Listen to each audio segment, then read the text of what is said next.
What's going on, guys? It's Stan here, and today I'm kind of just going to be going over some of the meta changes in World of Tanks. I figure this is probably an easier topic to work myself back into the whole recording thing again, so you know, these are just kind of my personal opinions and the opinions of a lot of other people I've been talking to as well, and why what they're doing to the game right now isn't exactly maybe the best for it. So before we really get started, I'm just going to say that I've been playing this game since early 2013, so it's been about 4.5 years now. I've been around to see, well, I think that was back before really any HD tanks were around. The T-67, the Tier 5 American light tank, used to be called the T-49 around that time. Yeah, there's a lot of really crazy stuff. In fact, I think it was around the same time the Japanese line itself actually came in, or it was the Chinese. I don't know. It's been 4.5 years. So that just kind of is for me to show that I've been around long enough to see some of these things happening. You know, a lot for the good, a lot for the worse. Most of it just kind of in between, kind of, you know, not making a whole lot of sense. But I think the main thing I want to talk about today is just where the game seems to be heading with the way that the developers are currently working on it. So the first issue that I've been noticing is what they call horizontal balancing, and that's when they pick out a specific branch and they balance it in accordance with the rest of the game. Now, the issue with that is when you have I wouldn't say identical branches, but let's say, for instance, you have two branches of medium tanks in the same nation, or two branches of tank destroyers, or two branches of heavy tanks. That tends to leave one branch looking inferior to the other and less competitive, which tends to make it far less useful to play. And, well, why would you want to play a tank or a tank line that is not worth playing when there's one that's already better than it? And I've got a couple examples here, and I'm gonna pull up the images of the actual comparison so you guys can see what I'm talking about. The first of which comes from, I believe, the last patch, so patch 920, and this was kind of buffing a lot of the Soviet medium tanks, but more specifically, this was focusing on the top tier Soviet medium tanks and the IS-7 as well. Now, the issue that we're running into is the T-54 and the Object 432 are both Tier 9 Soviet medium tanks with pretty much the exact same top guns for their you know, choices of playstyle. You've got the one with 201 millimeters of penetration, which has better DPM but worse gun handling, and then you've got the 219 millimeter penetration gun that usually, well, you'd think would have better gun handling but, you know, lower DPM. But on the 432, it's arguably the worst choice because it's got worse aiming time and pretty much it's useless. So for the sake of comparison, we're going to be comparing the two 201 millimeter guns. The T-54 used to have worse DPM with this gun when compared to the 432. It used to be about 100 worse. Now the T-54 has almost 100 more DPM than the 432 for the exact same alpha damage and penetration. They both got the same ammunition capacity. Basically, for all intents and purposes, it's the same gun, it's just one is faster firing.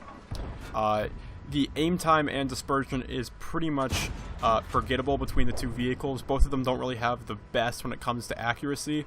And the aiming time is only a 0.2 difference, so it's not really anything noticeable.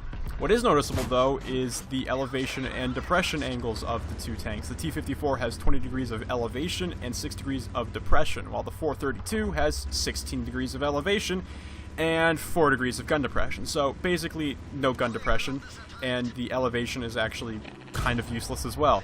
Now, the biggest issue we have here is that the T-54 has a fully traversable turret, and you guessed it, the 432 does not. It only traverses 90 degrees to either side. So it's kind of looking like, why would you want to play, to all intents and purposes, a less effective tank when compared to you know, the T-54? I mean, it's got arguably much worse maneuverability.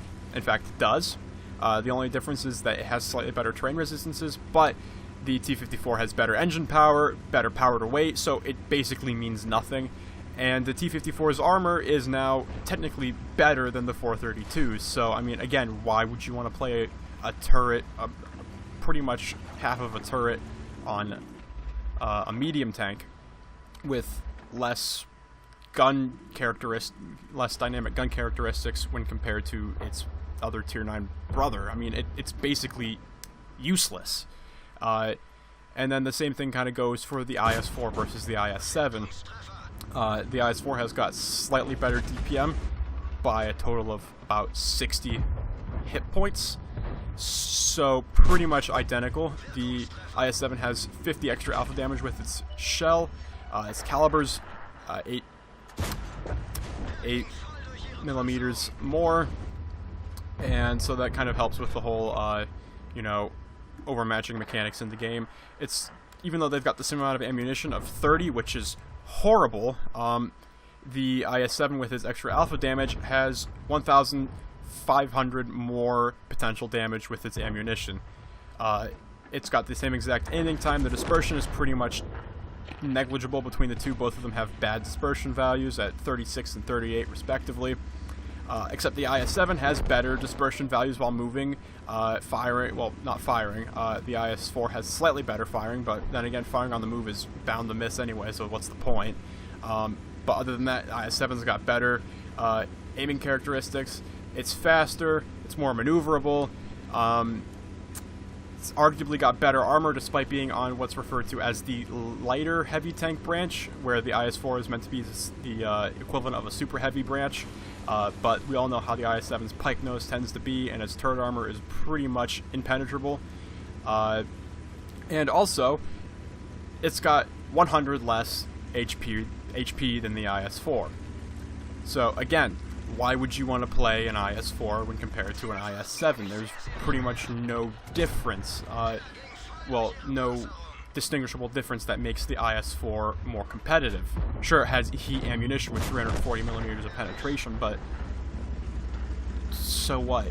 If it only has 30 rounds of ammunition, you're gonna kind of want to be like, okay, I don't want to carry that much heat, or else you're gonna use it all up. Same thing goes for the Object 40 and the T-62A. This is all the same patch, by the way.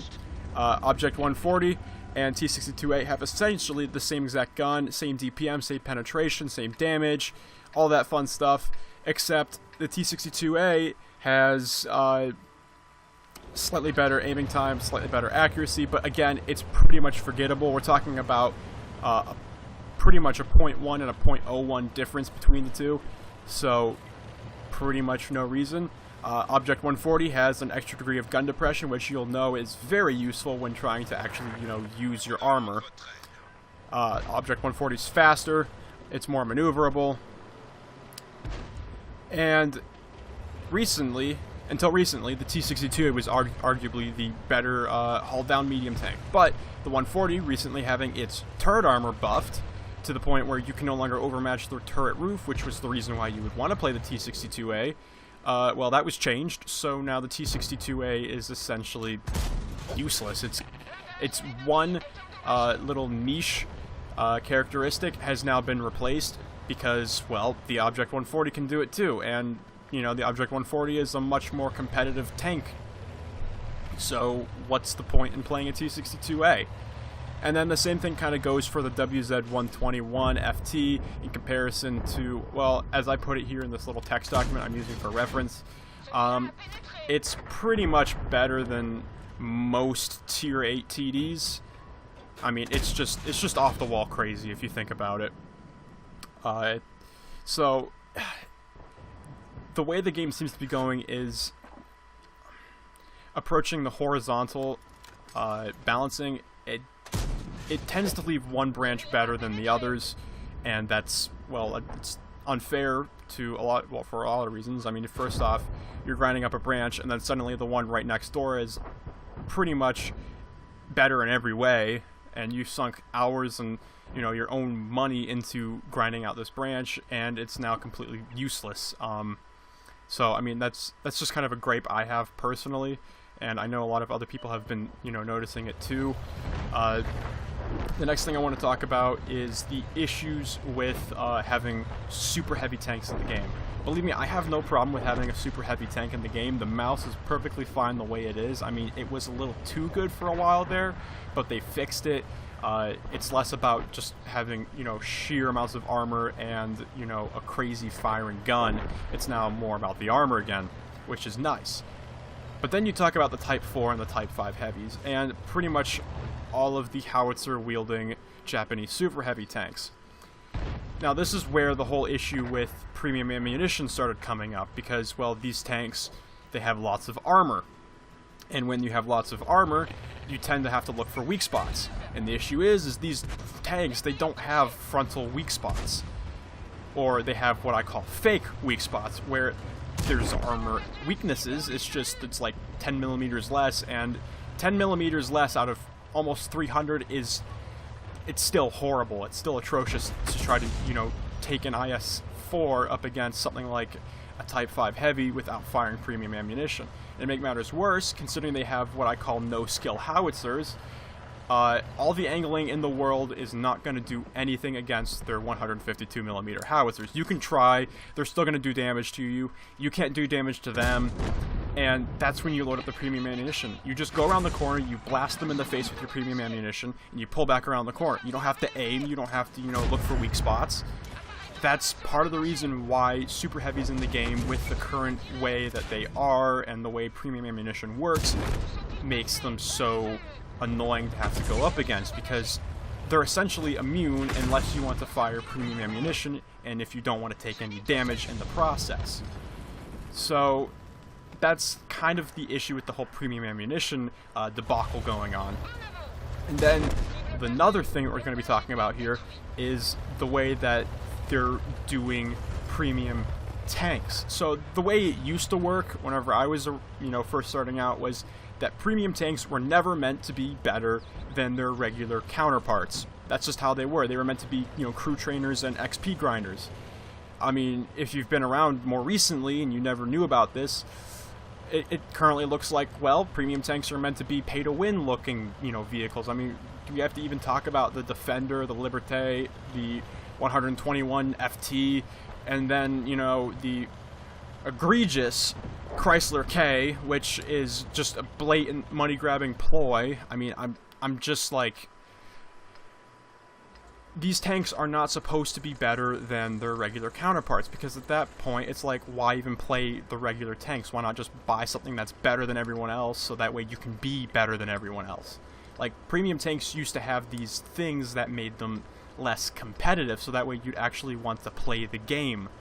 Now it's more about who's got the most money, who can load up the most premium ammunition and their Defender, and then who can go out there and bounce tier 10 Jagdpanzer E100s with their tier 8 IS-7 armor. I mean, it's crazy how much the game has changed since then. So I've noticed they're starting to get a little bit better with this. And I've got a couple ideas to, you know, kind of put out there and, you know, be like, okay, this is what you can do to try to fix some of these issues. I mean, I don't really have much of a platform to be speaking on. It's more of like a cardboard box on a busy street corner in New York City, but it's a platform nonetheless. You know, I want people to actually hear what I have to say, and I hope that maybe some of this, whether I, you know, somehow influence it or not, reaches the game at some point or another. So the first things first is to stop horizontal / incomplete balancing. So this is where they do the whole one branch at a time kind of thing and make one branch OP compared to everyone else. So what you would want to do is do conclusive patches where the balancing doesn't leave one branch obsolete or OP. These patches would obviously take a much longer time to do because, well, there's a lot of tanks in the game, but it wouldn't make tanks better than other ones. I mean, just look at what happened to the T110E5 a couple months back. That thing used to be crazy, and then they nerfed it, and then they did something to the mouse, and now the Type 4, Type 5 heavies, and, you know, all this crazy stuff. I mean, I don't know if they want to be doing this on purpose so that way they can, you know, do whatever, or if this is just kind of like, you know, they don't want to put in the effort to actually balance tanks all at the same time. Another thing that I would recommend doing is remove the howitzers off of the Type 4 and Type 5 heavies. And if you're feeling courageous enough, do it for all of the Japanese super heavy tanks. because the issue with that is there's no skill behind it. All you do is you drive around the corner, use your armor to bounce whoever's firing at you, and you blast them in the face for 300, 400 damage for free. So what you could do in this case is improve the old guns, so that way they're actually, you know, somewhat more competitive, or make the howitzers more like AP guns like the E100, so that way, you know, they actually have to aim for weak spots, and they can keep their big alpha damage guns, but they actually have to be able to aim for stuff, and that would give players in like IS-7s, IS-4s, more time to actually aim for the weak spots, rather than loading up the premium ammunition and just blasting through the front of the tank. Getting onto the premium ammunition, reduce the damage on premium ammunition, or just reduce the DPM while you're firing premium ammunition. Because the issue here is that I've noticed a lot with, you know, your crazy good clans. I mean, you can pull up a list and you can look at them and say, yeah, all of them are going to be firing premium ammunition at you. And 9 times out of 10, you're correct, because that's exactly what they do. You reduce the damage or the DPM from firing these shells, and suddenly everyone's on the level playing field. They actually have to, you know, use skill to be competitive. I mean, we're talking about an arcade game here where people actually, you know, have to compete against each other. When you have something like premium ammunition being fired off all the time, it's kind of like, what's the point in trying to be, you know, playing this game for skill? If I'm side-scraping perfectly and someone in a 113 just decides to shoot through the front of my turret with their, you know, 330 millimeters heat penetration, then what's the point?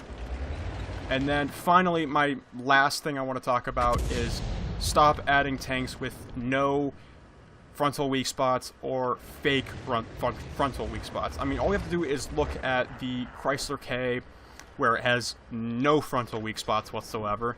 And then if we look at things like the Type 4 and Type 5 heavies, where they have fake frontal weak spots, where, yeah, they're weaker by comparison to the rest of the armor, but, you know, 10, 20 millimeters off of 280 is essentially still impenetrable for most tanks it's going to be coming up against. And with the howitzers, you can't aim for them because you're too busy trying to, you know, not get hit by them. So, you know, try to make the game more balanced for just the average player who doesn't want to be, you know, wasting their money, because that makes people, you know, first off, it makes me not want to play the game, and the only reason why I still play the game is because I've sunk so much time and effort into the game itself. If it weren't for that, I probably would have stopped playing whenever things started getting bad, you know, around last year. So, I mean, that's my 2 cents on the whole issue. Again, they seem to be getting the hang of this, you know, kind of being like, okay, what we did there was not a good idea, you know, we kind of have to do, you know, got to check what we're doing, we got to be careful, and, you know, hopefully we start seeing some changes towards the way that they do the game in the future, because, like, for instance, on the North American server, the player count is dropping. It's dropping slowly, but it's dropping nonetheless, and it's because of things like this that people don't want to play the game anymore.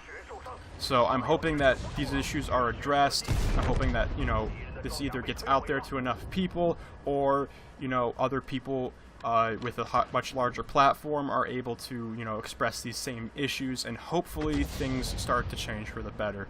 So, again, that's my, you know, opinion on the issue. If you've got different opinions, you know, go ahead, feel free to leave them in the comment section down below. You know, I feel like I might want to try to do something like this with every patch, just kind of going over some of the things that I like and don't like about it. And again, you know, it's nice to be back recording videos. So with that being said, I'd like to thank you guys for watching. Leave your comments in the comment section down below. I love hearing from you guys. And yeah, I'll catch you guys next time. Take care.